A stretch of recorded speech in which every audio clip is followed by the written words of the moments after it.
The Princesses and the Goats, a tale of humility, hard work, and leadership in a kingdom surrounded by lush, rolling hills and emerald green pastures. The six beloved princesses of the land were known far and wide, not just for their beauty and grace, but for their dazzling midnight dances under the moonlit sky. Yet, a new chapter in their tale began when a particularly harsh summer descended upon the land, and the people of the kingdom faced an unexpected challenge. The fields and animal farms that sustained the kingdom were struggling, and the hardworking villagers needed help. Princess Amara, the eldest, called her sisters together in the castle's grand hall.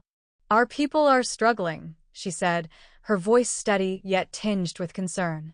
"It is our duty as princesses to serve them, not just rule over them." Her sisters, Lyra, Celeste, Seraphina, Isla, and Elise, nodded in agreement, their jeweled crowns catching the morning sunlight. Each sister carried the same determination in her heart, knowing that true leadership came not from titles, but from actions.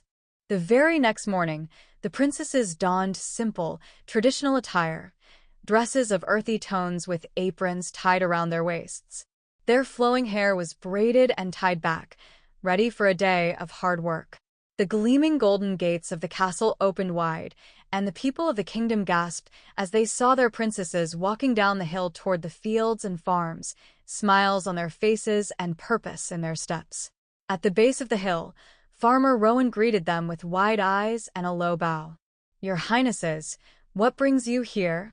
"We've come to help," said Celeste, the second eldest. "Tell us what needs to be done." Farmer Rowan hesitated for a moment, then broke into a smile. "Well, there's no shortage of tasks. The goats need feeding and herding, the barns need cleaning, and the fields need tending." The princesses wasted no time. They split into pairs, each taking on a different task.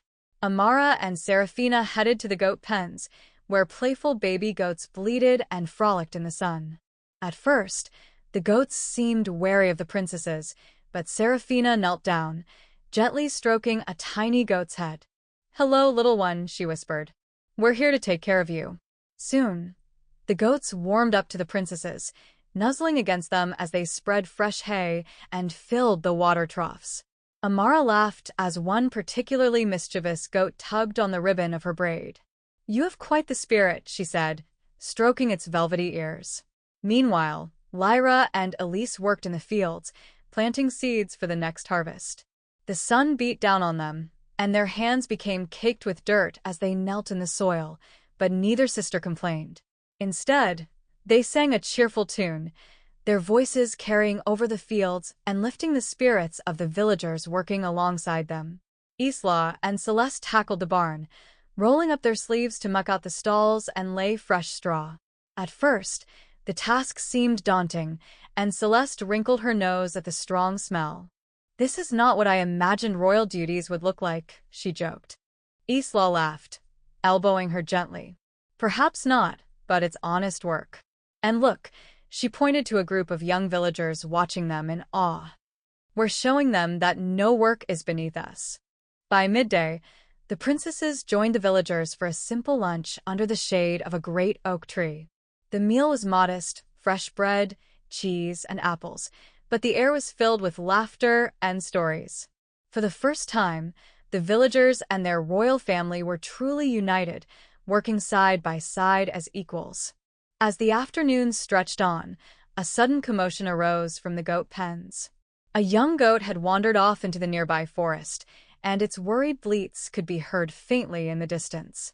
Without hesitation, Amara and Seraphina ran toward the sound, followed closely by Lyra and Isla.